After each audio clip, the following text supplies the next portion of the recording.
Hello everyone, आज मैं आपको बताऊंगी electric potential due to charge disc कैसे निकालते हैं। तो प्लीज़ पूरा वीडियो लास्ट तक ज़रूर देखें। तो हमारे पास एक डिस्क है, ठीक है। अब इस डिस्क के थ्रू इस पी पॉइंट पे हमने इलेक्ट्रिक पोटेंशियल निकालना है। ये पूरी हमारे पास डिस्क आ गई, ठीक है। ये पूरी डिस्क आ गई हमारे पास। अब इसके लिए हम फर्स्ट स्टेप हमारा क्या होता है, सबसे पहले स्मॉल एलिमेंट कंसीडर करें।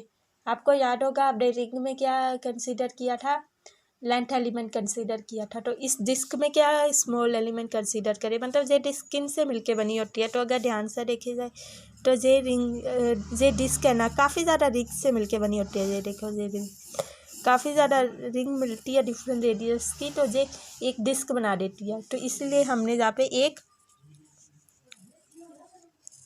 रिंग एलिमेंट कंसीडर किया जिसकी थिकनेस काफ़ी स्मॉल है, ठीक है। ये रिंग है और ये इसकी थिकनेस आ गई dr, थिकनेस dr कर लो। और जो रिंग का रेडियस है वो स्मॉल r मान लो, डिस्क का रेडियस कैपिटल R मान लो। जहाँ पे लिख भी देती हूँ मैं, radius of ring small r, radius of disc capital R, thickness of ring dr, ठीक है। तो अब हमें इस सबसे पहले इस स्मॉल रिंग एलिमेंट के थ्रू इलेक्ट्रिक पोटेंशियल निकालना है। अगर इसके थ्रू निकाल लिया तो पूरे डिस्क के निकालने के लिए हमें इंटीग्रेट करना है इस रिंग एलिमेंट को, ठीक है। मतलब ऐड कर देना है, मतलब समझ के ना। मतलब सबसे पहले इस रिंग एलिमेंट के थ्रू इस पी पॉइंट पे इलेक्ट्रिक पोटेंशियल निकालना है, ठीक है। तो सबसे पहले इस डिस्टेंस को x मान लो, ये डिस्टेंस तो r स्मॉल r हो जाएगा, ठीक है। ये वाला स्मॉल r है और ये वाला कैपिटल R, यहाँ पे लिखा भी है अगर फिगर क्लियर ना हो, ठीक है। आपको एक रिंग के थ्रू जनरल में पिछले वीडियोस में एक एक्सप्रेशन डिराइव कराया था, वो कितना आया था, वो आया था हमारे पास electric potential due to a general, ये एक जनरल रिंग के केस में, मतलब अगर कोई भी रिंग हो तो उसके केस में आ रहा था हमारे पास,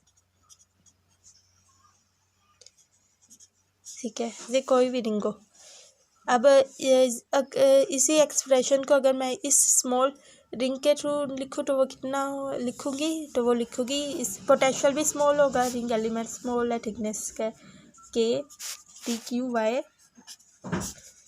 x square plus r square, small r आएगा, सॉरी, ठीक है। यहाँ पे स्मॉल r पता चल गया क्यों आया, क्योंकि इसमें सबका अपना अपना मतलब है। मतलब ये रिंग के केस में निकालना था जब रिंग का रेडियस कैपिटल R था, लेकिन इस बार रिंग का रेडियस हमारा स्मॉल r है, ठीक है। ये ड्यू टू एक रिंग के एलिमेंट के थ्रू आया।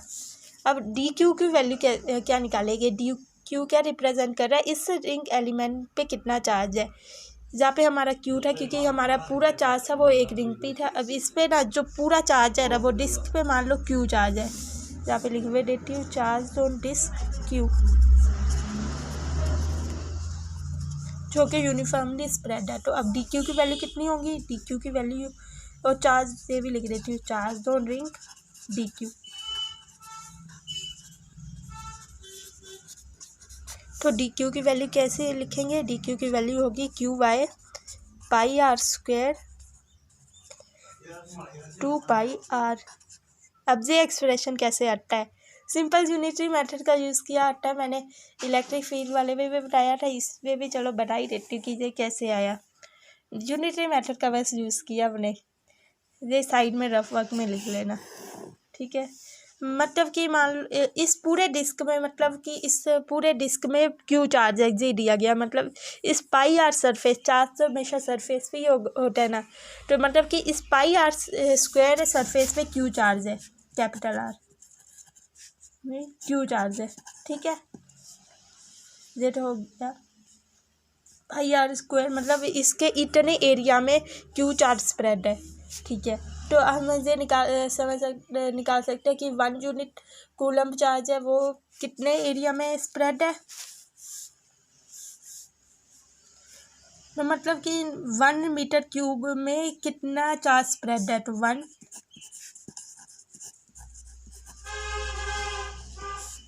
Unit area.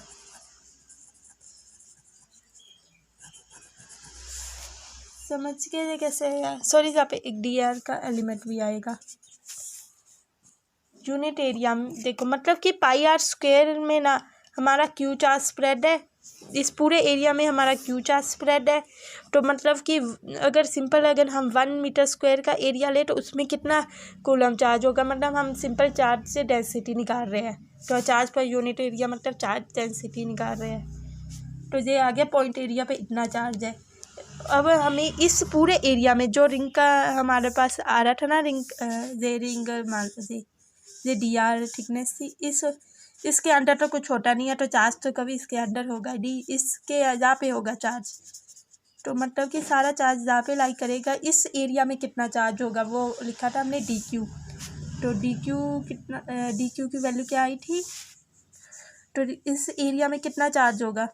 तो सबसे पहले हम यूनिटरी मेथड में क्या करते थे, 1 मीटर क्यूब में इतना चार्ज है, इतने एरिया मीटर क्यूब में कितना चार्ज होगा, इससे इसके एरिया से मल्टीप्लाई कर देंगे। जो इसका एरिया आ रहा है सरफेस वाला, जहाँ पे 4 लाई कर सकता है, तो ये वाला एरिया जो मैंने ब्लैक से शेडेड किया वो कितना आएगा, वो आएगा सरकमफ्रेंस इंटू थिकनेस। ये समझ सकते हो ना, ये पूरी लेंथ 2 पाई आर है और dr इसकी थिकनेस है, तो इसका एरिया 2 पाई आर dr आ गया। तो dq की वैल्यू आ गई q by pi r square 2 pi r dr। जो मैंने इलेक्ट्रिक फील्ड में भी बताया था, क्योंकि मैंने कई बार देखा लोगों का ये क्लियर नहीं हो बटे dq की वैल्यू क्या आई है, तो फिर से समझाया मैंने।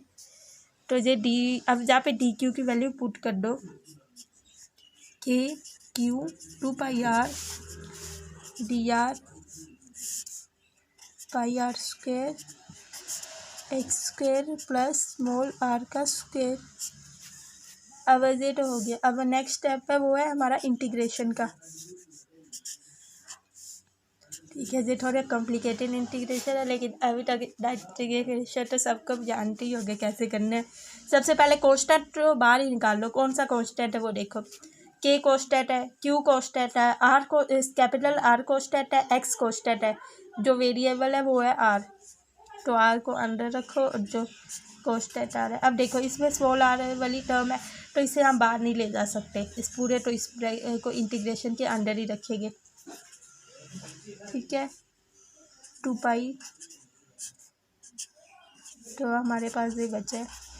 अब सिंपल जे मैथमेटिक है जी आपको खुद इंटीग्रेशन है, जे तो मैथ्स का पार्ट है, जे तो फिजिक्स में नहीं आता। देखो r d r upon x square plus x r square की इंटीग्रेशन कैसे करेंगे। अगर हम r square x square plus r square को टी मान ले, ये मैं रफ वर्क में कर लेती हूँ, ये रफ वर्क।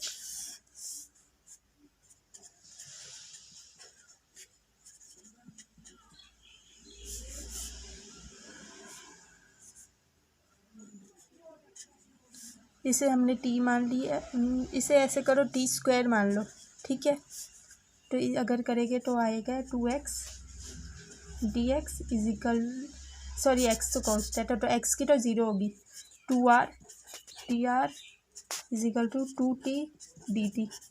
2 से 2 कैंसल, तो हमारे पास कहीं ना कि dr की वैल्यू आ गई, वो आ गई t dt y dr sorry r। ये हमारे पास dr की वैल्यू आ गई। dr की वैल्यू यहाँ पे पुट कर दो, r dr की वैल्यू t dt by r x square plus r square की वैल्यू क्या करनी थी, टी स्क्वायर करेंगे तो रूट से स्क्वायर कर देगा तो टी आ जाएगा। तो जे से इससे जे कट जाएगा, इससे जे कट जाएगा, तो हमारे पास सिंपल 1 बजेगा। तो 1 डी टी, इसकी इंटीग्रेशन टी हो जाएगी सिंपल। अगर नेक्स्ट टाइम मैं लिख दूँ टी, अब हमें टी की वैल्यू पुट करनी है, क्योंकि कहीं ना कि टी तो हमारे इसमें नहीं रहा, टी की वैल्यू पुट करना मतलब ना पुट करनी है, फिर लिमिट पुट करनी है। तो टी की वैल्यू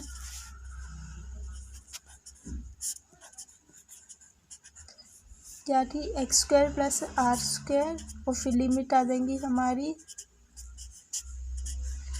लिमिट ध्यान से देखो कि सबसे पहले हमारी लिमिट है जहाँ पे स्मॉल आर होगा, मैं बार स्मॉल आर, ठीक है।